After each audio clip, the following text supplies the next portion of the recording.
की बात होती तो कैसा लगता है? क्या प्रियाजू किसी रिश्तेदार जैसा सुख, किसी नातेदार जैसा सुख प्रियाजू से मिलता है क्या? और जबकि सच्चा रिश्ता नाता केवल प्रियाजू से। प्रियालाल पराये लगते हैं और ये मौसी मौसा फूफा फूफी फू जो माया में उड़ जाने वाले हैं, ये संबंध ऐसे घने लगते हैं। असली रिश्ता इतना छोटा, इतना इतना कमजोर, और नकली रिश्ता इतना जोर का कि असली रिश्ता फीका पड़ जाए। यही तो बात होती है, यही तो परीक्षा होती है तुम्हारी कि तुम्हारा प्रिय कौन है, गुरुदेव, इष्टदेव या संबंधी। बस। राधे श्याम, आप इस समय तो नहीं मिल सकता है हमारे वाणी पाठ का समय, यदि आपको मिलना है तो आप हम समय देंगे, फिर आप आइए। कौन सा ऐसा दृढ़ संबंध जो हमारे प्रिया प्रीतम से भी श्रेष्ठ हो? प्रवचन खूब सुन रहे हैं, परिवर्तन बिल्कुल 100 में 1% नहीं है। रिश्ते नाते का संबंध, देह का संबंध ये नहीं। उन्मत्तवाचः प्रायः परिमुषित धियो मायया अनर्थ बीजम। नहीं समझ पा रहे, नहीं समझ पा रहे। ये संबंधी, मित्र, रिश्ते, नाते जो शब्द है उसको उन्मत्त, उन्मत्त कहते हैं पागलों के वचन। पागलों के वचन नहीं सुनने चाहिए। कैसे पागल? मोह मदिरा का पान किए हुए लोग हैं। मोह मदिरा, ये केवल धाम है वृंदावन, इसलिए कोई जान पाया कि हम जिंदा हैं कि नहीं। नहीं, पीछे कोई जान नहीं पाया कि जीवित है कि नहीं है, मृत्युलोक में है भी कि नहीं है, कभी नहीं। उन्मत्त प्रायः वाचः परिमुषितो धियो माया अनर्थ बीजम। हम इष्ट के संबंध के लिए अनंत जन्मों से भ्रमित होकर भटकते रहे। अब इस जन्म में नहीं, दबाव, रिश्ते का दबाव, परिवार का दबाव, संबंध का दबाव, तो भगवत संबंध कहां रहा? भगवत संबंध कहां रहा? यही श्री जी देख रहे हैं। आगे चलकर जो दुर्दशा होगी उसे नहीं समझ पाओगे, वो हमें दिखाई दे रही, तुम्हें नहीं। इसलिए बिल्कुल संभल जाओ, अब भी संभल जाओ। बार बार कहते हैं उन्मत्त प्रायवाचः परिमुषितो धियो माया अनर्थ बीजम। ये अनर्थ का बीज बोने वाले परिवार के जन होते हैं, अनर्थ का बीज। ये उन्मत्त मोह मदिरा का पान करके बात करने वाले होते हैं। इनकी बातों में ममता मोह की गंध है, जो तुम्हारे हृदय की भागवतिक संबंध की सुगंध को छीण करना चाहते हैं। कोई भी हो। स्वार्थम मत्वा कृतार्था अथ न सुख विवेकादयो अग्राह्य वाचा। ये अविवेकी हैं, स्वार्थ भरे लोग हैं, इनकी बात को कभी नहीं सुनना चाहिए, क्योंकि विवेक रहित हैं। अग्राह्य, इनकी बात को न सुनना चाहिए न मानना चाहिए। अमुक संबंध केवल भगवत संबंध से, अन्यथा नहीं। अगर आप हमारी श्री जी से नहीं जुड़े हैं तो हम आपकी तरफ आंख उठा के नहीं देखेंगे। श्री जी से जुड़े हैं तो आपको हमारी तरफ देखने की जरूरत नहीं। श्री जी की तरफ देखो, हम अपने आप देख लेंगे। व्यवहारिक संबंध में कहीं किसी भी तरह का कोई प्रवेश नहीं है। श्री जी का संबंध उन्मत्त प्रायवाचः परिमुषितो धियो माया अनर्थ बीजम स्वार्थम मत्वा कृतार्था अथ न सुख विवेकादयो अग्राह्य वाचा। ये संबंधी, ये रिश्ते नाते, ये मोह मदिरा का पान करके ऐसे वचन बोलते हैं कि फिर संसार की ममता जागृत हो जाए। ये मोहित करने वाली, हमारी परमार्थ की वृत्ति का नाश करने वाले होते हैं। ये अनर्थों के दुख का बीज बो देते हैं। ये विवेक रहित बोलते हैं, इसलिए इनकी बात अग्राह्य वाचा, इनकी बात सुने मत, नहीं तो परमार्थ भ्रष्ट हो जाएगा। बहुत सुंदर किसी किसी के परिवार के जन, कल एक हमारी श्री जी की सेवा में रहते हैं उपासक, उनकी माई, तो उन्होंने कहा कि जब हम बेटे से बात करने के लिए यहां निवेदन किया और बेटा मिला, तो उसने मुंह फेर करके कहा कि अगर आप हमारी मां हो तो दोबारा हमसे मिलना मत। बोले मुझे अच्छा लगा, आंसू भरे थे आंखों में, मुझे अच्छा लगा कि मेरी कोख पावन हो गई। और आज से मैंने भी निर्णय लिया है कि मैं कभी सामने नहीं जाऊंगी और आशीर्वाद दूंगी कि वो नित्य निरंतर श्री जी की सेवा में आपकी आज्ञा में रहे। उनका धन्य है तू मां, तू धन्य है। और बहुत ही स्वभाव सुशील, बहुत ही अच्छा लगा बात करके कि माँ हो भगवान, माँ दे तो ऐसी माँ दे जैसी कल वो मिली, एक भी ममता की बात नहीं। बोले हमने भी निश्चय किया, मुझे भी अच्छा नहीं लगा कि मैं अपने बेटे को मोह से ग्रसित नहीं करना चाहती, परमार्थ में आगे बढ़ाना चाहती हूँ, तो मैं कभी सामने न जाऊं। मैंने भी निर्णय लिया, तुमका धन्य है तुम्हारा। जो सेवक जी ने कहा नाम प्रसंग कहे तो उपदेश, वो धन्य देश है, वो धन्य कुल है, धन्य सुतात धन्य सो माय। तो ऐ मैया तू उसी माय में आ गई जिसको सेवक जी धन्य कहते हैं। अरे धन्य है उसका गर्भ जिसके गर्भ से भगवान का महाभागवत पैदा हुआ।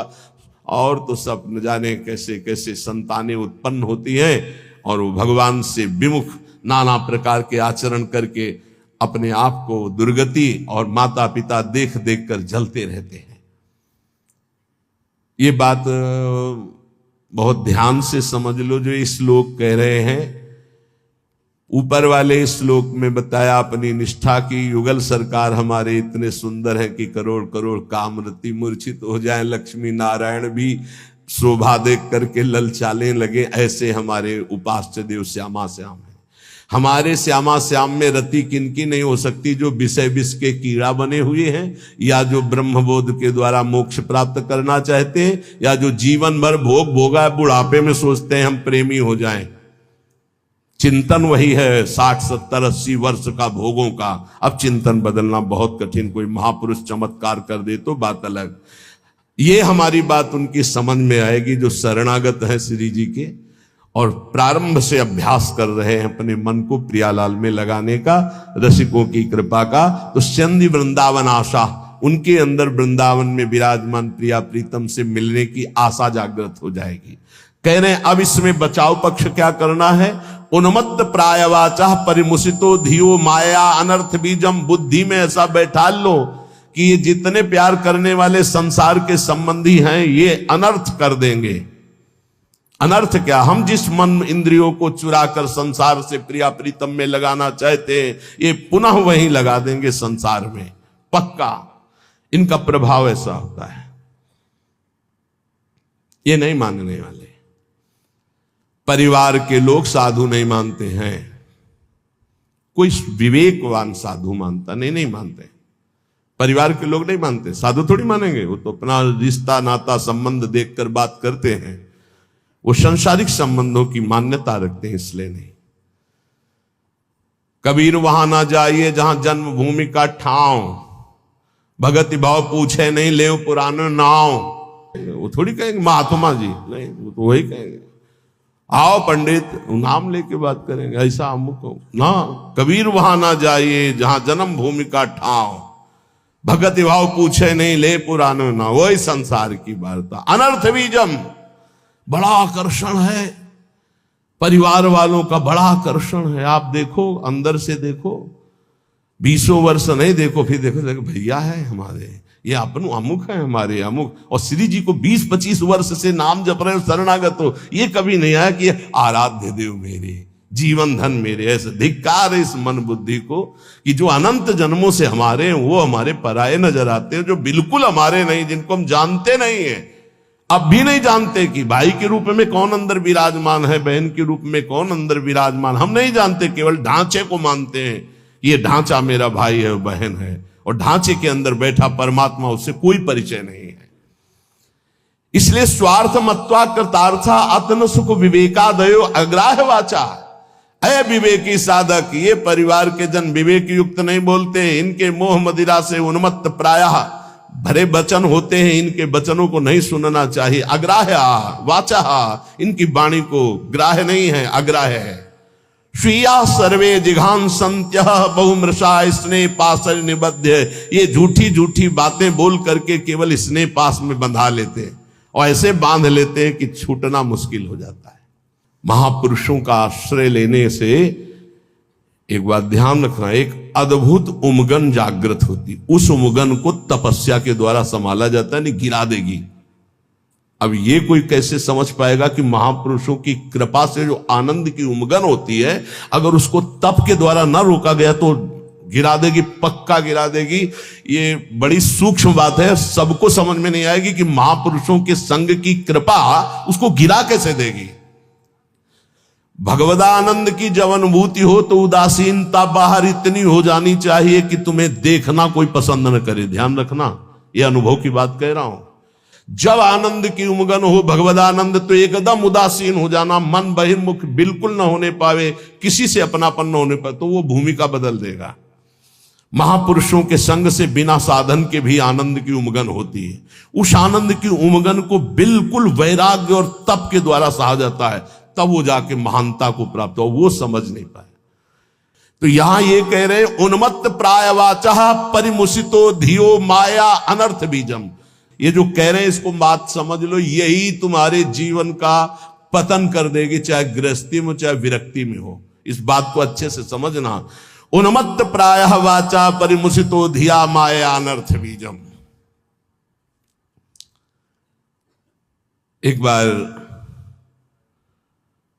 जब परिवार के जन सामने हो और तुम उनमें भगवत भाव प्रणाम करके अपनी भाषा बोलना वैराग्य की, फिर देखना तुमसे कौन प्यार करता है।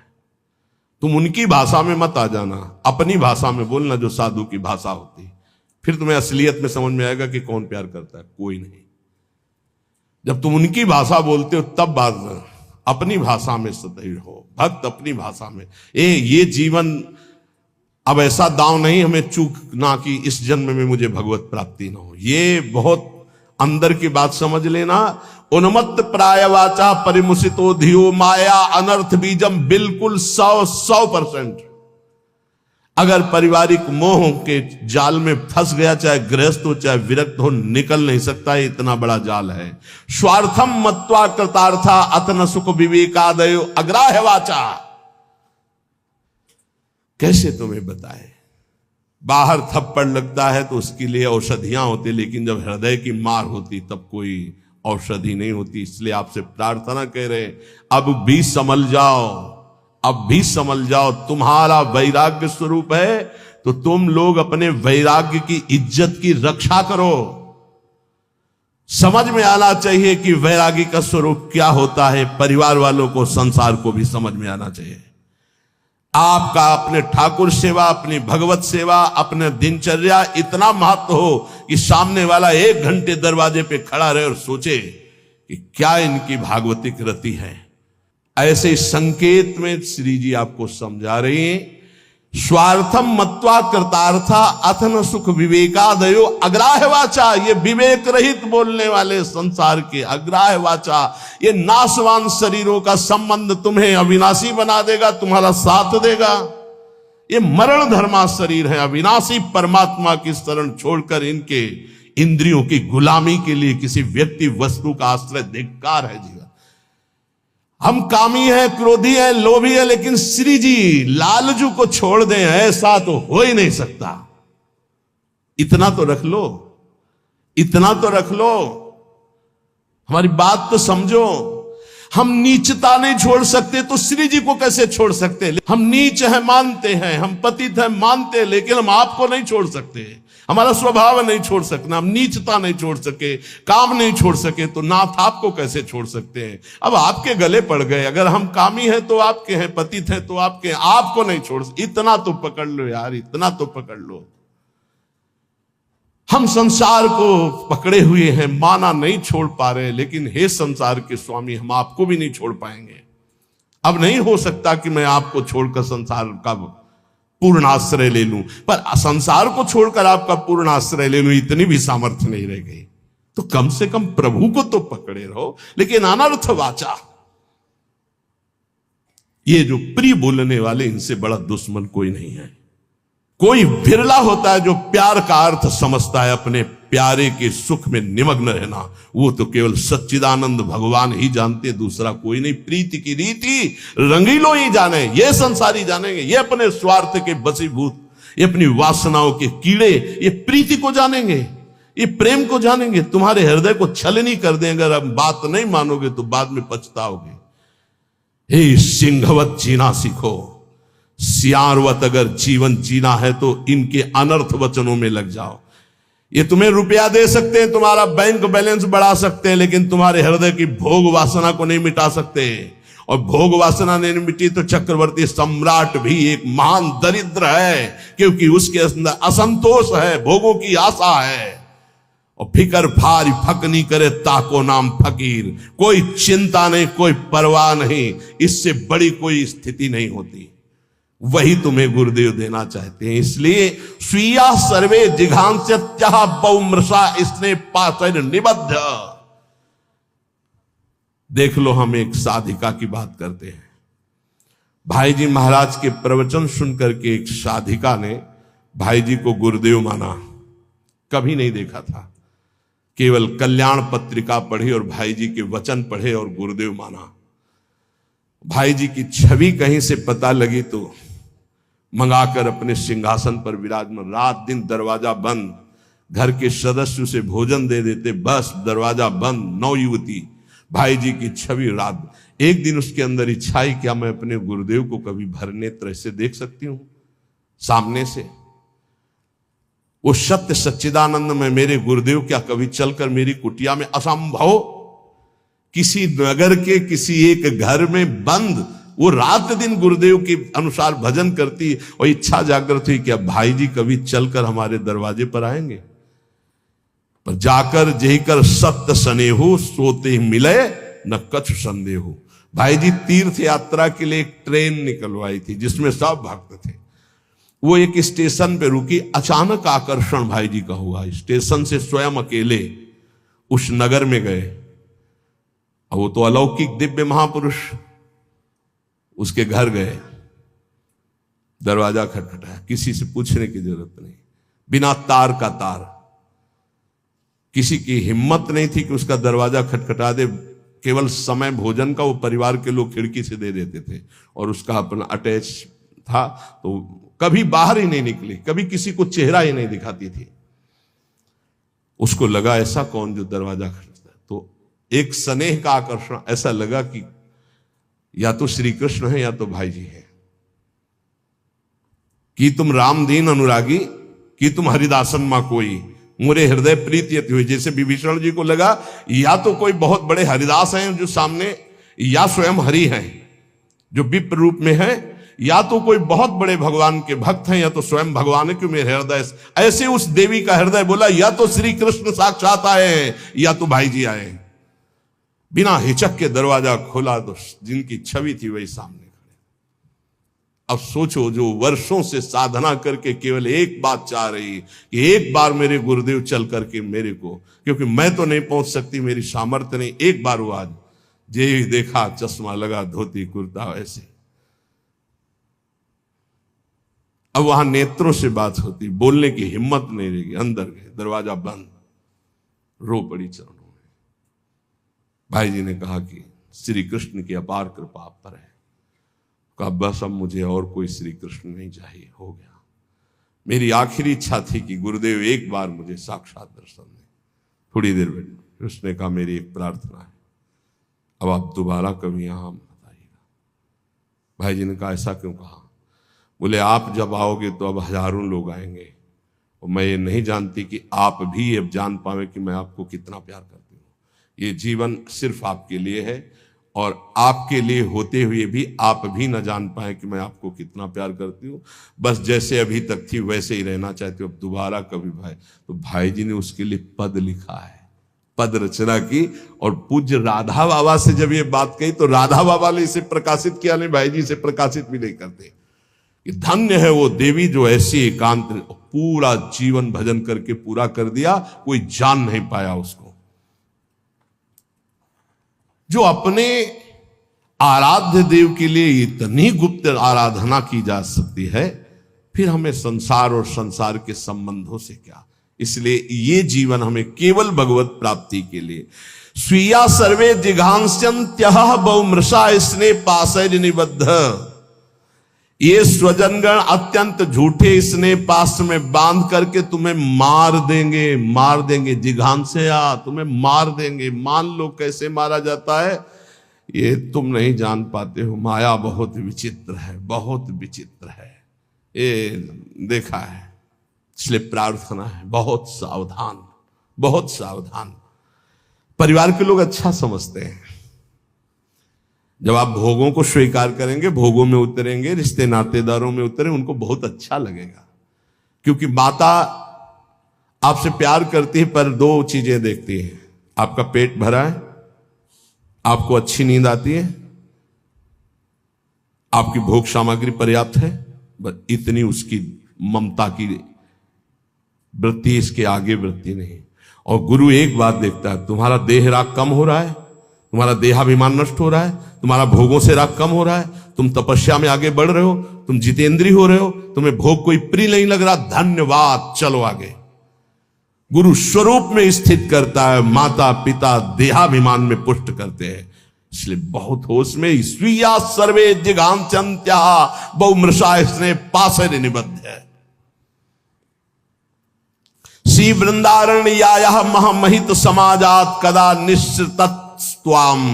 हे भाई, वृंदावन में केवल रसिक समाज को अपना समझो, उनको पाकर आश्रित हो जाओ, और सब अनिष्टकारी समाज है, अनिष्टकारी। कोई तुम्हारा इष्ट प्राप्ति में सहयोगी नहीं है, सब इष्ट में बाधक हैं, इष्ट में बाधा पहुंचाने वाले हैं, और कोई नहीं। एक बात अच्छे से समझ लो, अगर हमारी कहीं दुर्गति होती है तो देह और देह संबंधी भोग और देह संबंधी रिश्ते नाते यही दुर्गति का कारण बनते हैं। इसलिए हे उपासक, अपने ऊपर कृपा करो, अपनी दिनचर्या अपने इष्ट के बराबर किसी को मत मानो। इष्ट और इष्ट की दिनचर्या तुम्हारी इतनी प्रवीण, इतनी सुदृढ़ होनी चाहिए कि हम समय देंगे तुम्हें मिलने के लिए, हमारी रुचि होगी तो। तुम्हारे समय में हम अपने समय को बर्बाद नहीं करने, लेकिन समय बर्बाद पहले ही कर रहे, उनके समय का महत्व क्या रहा। साधक चाहे गृहस्थ हो या विरक्त हो, उसकी दिनचर्या भगवान है, और उस पर ध्यान दिया जाए, उस पर दृष्टि दी जाए। चाहे जितनी जैसी शरीर की परिस्थिति हो, यदि दिनचर्या को भगवान माना है तो वो भगवान अदीप सामर्थ्य देते हैं, वो दिनचर्या होती है। ये बात हमारी प्रार्थना मान लो, ये दिनचर्या तुम्हारी भगवान है, इसे मानो, इसे स्वीकार करो। पर नहीं, केवल मन की मनोरंजन वृत्ति पर प्रधानता रखने वाला कैसे उपासना में आगे बढ़ सकता है।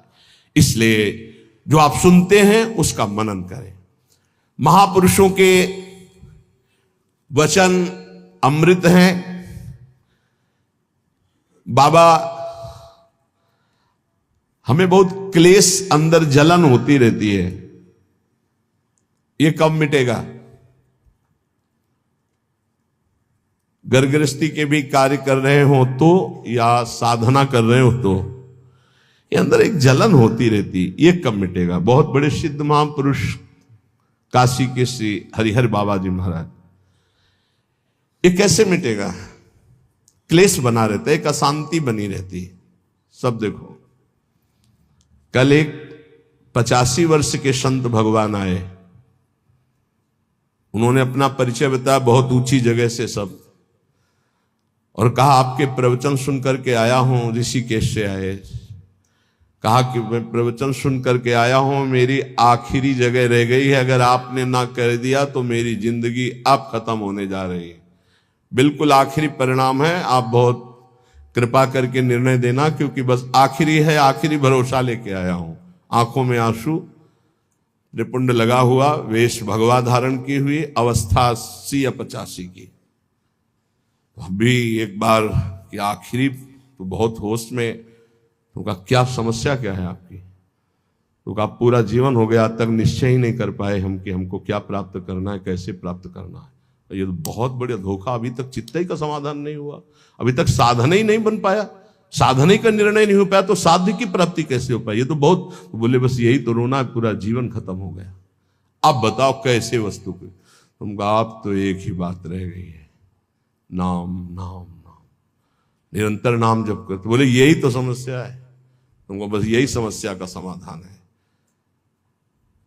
हमारे सामने निर्णय लो, ये जपोगे ऐसे ऐसे ऐसे से ऐसे, उसी समय उनके शब्द निकले कि कुछ प्राप्त होगा कि नहीं इसकी अब कोई परवाह नहीं। इस समय जो शीतलता हो रही, लग रहा मैं निहाल हो गया, ऐसा लगता है मुझे जिंदगी की हर वस्तु मिल गई।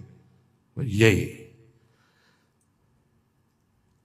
सुनना, जरा ध्यान से सुनना इन महापुरुष के वचन। बाबा, हमें क्लेश बना रहता है, एक जलन बनी रहती है, एक अशांति, नाप के देखो हृदय में। तो उन्होंने कहा कि राम भजन बिनु सुनहु खगेसा, मिटहि न जीवन केर कलेशा। जैसे पहला ग्रास पाते हैं तो भूख उतनी एक ग्रास की जैसी मिटती है, पर अनुभव में नहीं आती। फिर हम ग्रास पे ग्रास पाते चले जाते हैं, और जब अंतिम ग्रास की स्थिति होती है तब जाके तृप्ति का अनुभव होता है। ऐसे ही उपासक, जब पहला भजन शुरू हुआ तो जलन बढ़ती है। ध्यान देना, अगर उसी समय एक कवल पवा करके रोक दिया जाए तो उसको कोई तृप्ति नहीं होगी और परेशानी ऊपर से चित्त में हो जाएगी कि नहीं पा रहा था तो अच्छा था, अब पा रहा था तो भर पेट पाना। ऐसे ही अभी तक भजन नहीं करके विषयों में डूबे थे तो भूले हुए थे, लेकिन अब भजन शुरू किया तो अब जलन शुरू होगी। इतना नाम जप करो कि पेट भर जाए, तब जाके स्वाद आएगा। जिस दिन से भजन शुरू किया उस दिन से भाव रोग नष्ट होना प्रारंभ हो गया। व्यर्थ नहीं जाएगा, पर उस नाम का, अंतिम नाम का, जिस समय भगवत साक्षात्कार होगा उसका इंतजार करते हुए नाम जपते रहो, हर कवल खाते रहो, पेट भर रहा है। फिर जब यहां आओगे तब पता खीर कैसी है, पुआ कैसा है, पकौड़ी कैसी है, कचौड़ी उसका स्वाद तब आएगा जब आपका पेट भरने लगेगा। जन्म जन्म के भूखे हो, इसलिए नाम में स्वाद नहीं आ रहा, बिना स्वाद के पाते रहो, यही तुम्हारी अशांति को नष्ट कर देगा। राम भजन बिनु सुनो खगेसा, मिटहि न जीवन केर कलेश। एक एक श्वास में जो तुम नाम जप कर रहे हो, मानो एक एक ग्रास भोजन कर रहे हो, वो तुष्टि पुष्टि क्षुधा निवृत्ति होती चली जाएगी, पर पता चलेगा तब जब आप पेट भर जाएगा। ऐसे ही जब भजन एकत्रित हो जाएगा तो संसार से वैराग्य स्वरूप का बोध और भगवान से प्रेम तीनों हो जाएंगे, तभी पूरी जलन मिटेगी, जब भगवत साक्षात्कार होगा। महाराज जी तो अब हमको एक साधन बता दो जिससे हमें पूरी की पूरी सब बातें भूल कर केवल एक में लग जाए, हमारा काम बन जाए। तो कह रहे सुबह से लेकर नींद तक और नींद से लेकर सुबह तक, चेतना से लेकर मृत्यु तक तुम्हारा नाम न छूटे। जितना तुम कार्य करते हो, सब कार्य करते हुए यदि केवल नाम पकड़ लिया तो ये नाम तुम्हें महाभागवत और सिद्ध पुरुष बना देगा। नाम कैसे पकड़ा जाता है? जैसे प्यासे आदमी को खूब अच्छे अच्छे पकवान सामने रख दो, उसे अच्छा नहीं लगेगा, केवल पानी चाहिए, पानी। जैसे भूखे आदमी के पास हीरा जवाहरात दुनिया के सब रख दो, नहीं, भोजन चाहिए, भोजन। ऐसे तुम्हारा नाम में प्रेम हो, उठते बैठते चलते फिरते खाते पीते सब समय नाम नाम नाम, तब तुम्हारे अंदर दिव्यता जागृत हो जाएगी। बाबा, नाम से प्रेम नहीं होता, नाम जपने में मन नहीं लगता, तो तुम जब अपने मन की बुराइयों को पकड़ पाओगे और उनको दूर करोगे, तब तुम्हारी नाम में प्रीति होगी। इसीलिए तो कहते हैं कि खूब सत्संग सुनो।